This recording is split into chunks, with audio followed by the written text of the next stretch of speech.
Training camp can hand you numbers. Today, it handed us reasons to believe. While part of the NFL still sees the Chargers as a collection of promises, Los Angeles is watching players accept responsibilities that could change this roster's weight. Bolt fam, get ready. 4 very different signals are emerging. Power rising inside the defense, a quarterback battle losing its mystery, an offense preparing to run through Omari and Hampton, and a rookie talking like he already chose his destiny. If you feel something maturing here, leave a like. Confidence looks great. Production turns hope into a season.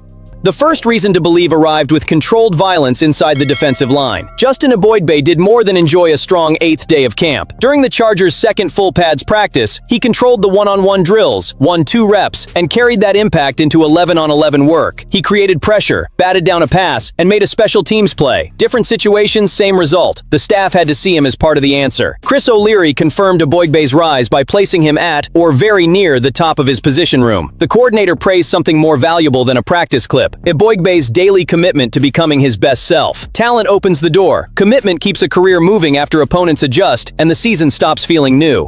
Eboigbe is not an empty projection. He produced 6 sacks and 7 tackles for loss in year 2. The free agent departures of Deshaun Hand and Otito Ogbanya left snaps without an owner, especially on 3rd downs. Eboigbe supplies something this front cannot demand only from its edge defenders: interior pressure, where a quarterback has less room to escape. Calling this a pleasant surprise would undersell it. When a player controls individual drills, carries it into teamwork, and earns that praise, the standard rises. Next, he must beat different line combinations, stay disciplined against the run, and sustain his impact over more snaps. Then the Chargers would be developing a long-term piece, not merely replacing veterans. A major 3rd season could earn Eboigbe a meaningful contract. That is how a roster grows roots. A player develops until the plan needs him. Right now, he is pushing that door open with both hands.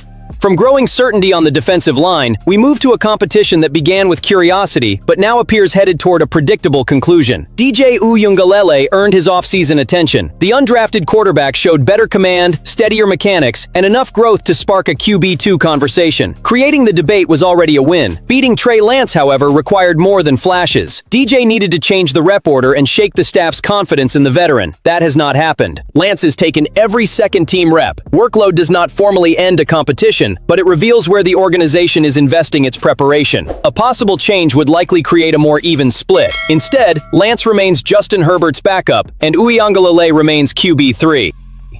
The Mike McDaniel fit matters too. Lance spent a season in San Francisco with McDaniel as offensive coordinator, so he understands this system's demands. Familiarity alone wins nothing, but it reduces friction with dropbacks, timing, and reads. In footage shared by Chris Rim, Lance looked comfortable with McDaniel's mechanics and threw confidently. A small sample, yes, but one matching his place in the hierarchy. Then comes the part no fan enjoys imagining. QB2 becomes a national subject only when something happens to QB1. If Herbert missed several games, Lance's resume would not provide complete peace of mind. Defending the Chargers also means refusing manufactured comfort. The backup must keep the offense functional, protect the ball, and operate a system built around a special quarterback. Experience helps. Performance under pressure remains the missing test. The priority is continuity. McDaniel cannot ask Lance to imitate Herbert. He needs the same basic answers recognized, the offense moving without dismantling the plan, and a short absence contained before it affects the roster. That distinction matters. A backup does not have to reproduce every special throw the starter makes. He has to preserve the offense's language, keep everyone operating on schedule, and prevent one personnel change from forcing 10 other players into a different identity. Both quarterbacks should play extensively in the preseason, beginning against Houston on August 13th. Uiagalelei can test his growth at game speed. Lance can turn an internal advantage into public confidence. DJ's most realistic win may be building a serious 2027 competition. That does not diminish his progress. It sets the timeline. Lance did not bury a rival with one spectacular statement. He did something more useful,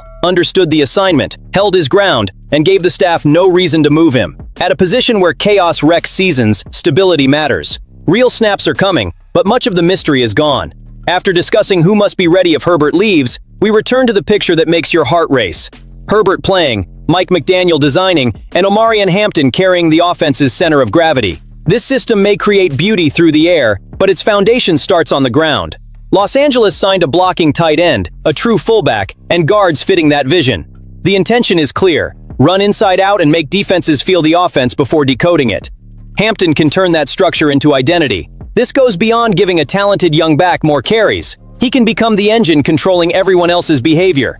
Threaten between the tackles, reach the second level, handle volume, and linebackers step the wrong way. Safeties creep down, windows change, play action becomes real. Herbert gets a defense reacting before it locates the strike. Hampton entering the league's best running back conversation is more than empty excitement. The projection rests on opportunity, talent, and fit, with health and execution attached.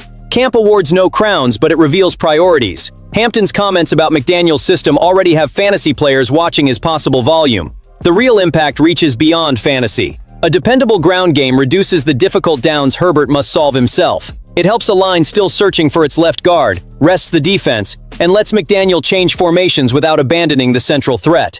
Tight games demand that physical answer in an AFC winter.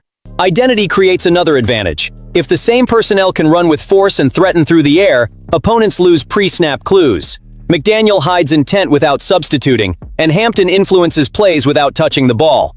That presence multiplies an offense.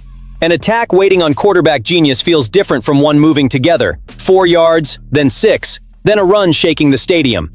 Hampton can create that inevitability. Not because every snap is unstoppable, but because the opponent must find him again.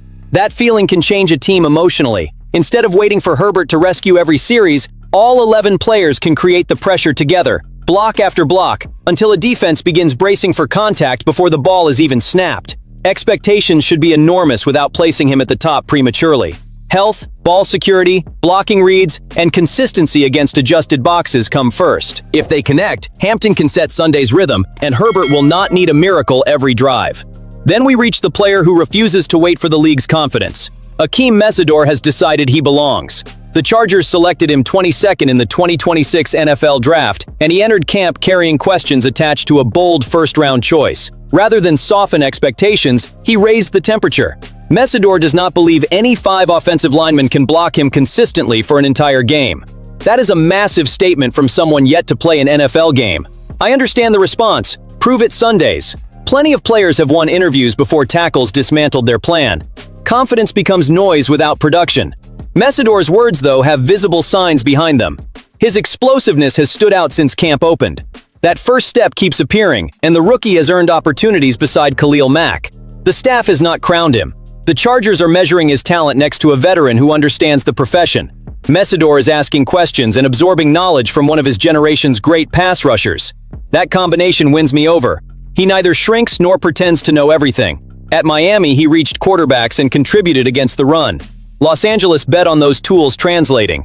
Camp is the first laboratory, not the final ruling. But Bolt fam, here is where the story gets interesting. Mesidor does not carry this pressure alone. Khalil Mack supplies experience, while Tuli Tuipulotu II enters after recording 13 sacks and 20 tackles for loss. Add the rookie's explosion and versatility, and Chris O'Leary can build a rotation attacking protections from multiple angles with no comfortable escape. The bold statement starts representing an entire unit's ambition. A long road separates winning with an August first step from producing after opponents study your tendencies. NFL linemen will alter contact points, use help, and test his run discipline. Mesidor needs an answer when the initial burst loses. That is the fair debate. Do not lower the voice. Develop responses big enough to match it. Give me your reading in the comments for our fan confidence meter. Does that statement raise your belief in Mesidor or make you cautious? I see a rookie stepping under the spotlight, then seeking Mack to learn how to stay there. This defense needs players who want confrontation and treat first-round weight as responsibility. If ability matches mentality, pick 22 may look less like a gamble and more like a brave front office read. Sundays will provide the answer camp cannot. Until then, Mesidor is doing what I wanted from a young defender in a talented group. Learning without permission, attacking without fear, and aiming beyond the rotation. He wants to change what opposing protection fears. Los Angeles showed 4 ways to build conviction. Iboigbe filling a void with production, Lance protecting his lead, Hampton receiving the ground game keys, and Mesidor placing courage beside accountability. None guarantees what happens when the season begins. Together, they reveal a roster refusing to live only on Herbert's talent. Bolt fam, I need your opinion on this one. If you could make one decision now, would you expand Iboigbe's role, fully open the offense for Hampton, or accelerate Mesidor beside Mack and Tuli? Leave your choice in the comments, subscribe to Los Angeles Chargers News Today, and defend this journey with us.